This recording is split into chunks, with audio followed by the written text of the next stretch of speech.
西红柿解冻后清洗干净。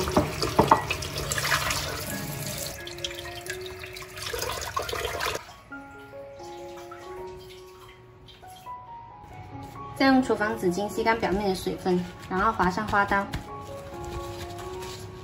只要在背面划一刀就可以。划上花刀方便入味。再切几片姜片，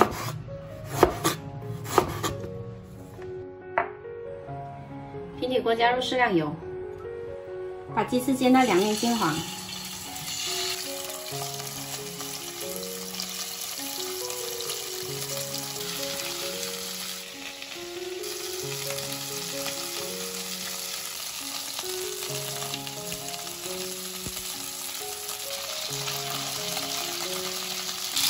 鸡金黄了，再加入姜块，翻炒一下，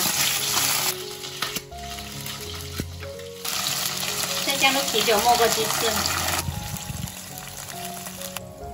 再来适量生抽，还有盐调味。大火煮开，转小火焖到收汁。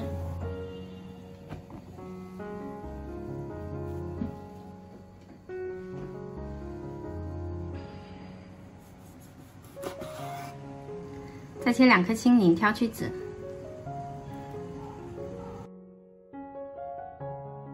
我大概焖了30分钟，现在来给大火收汁，把青柠汁挤进来。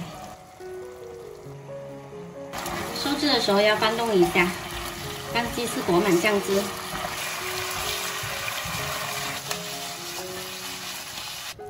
好了，可以装盘。留一点点汁淋上来，最后撒上白芝麻。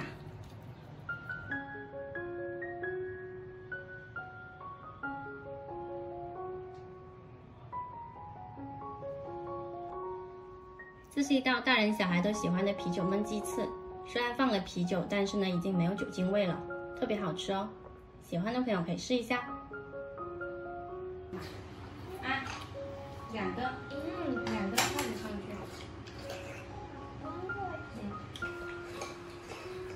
你这第几根啊8根。第8根。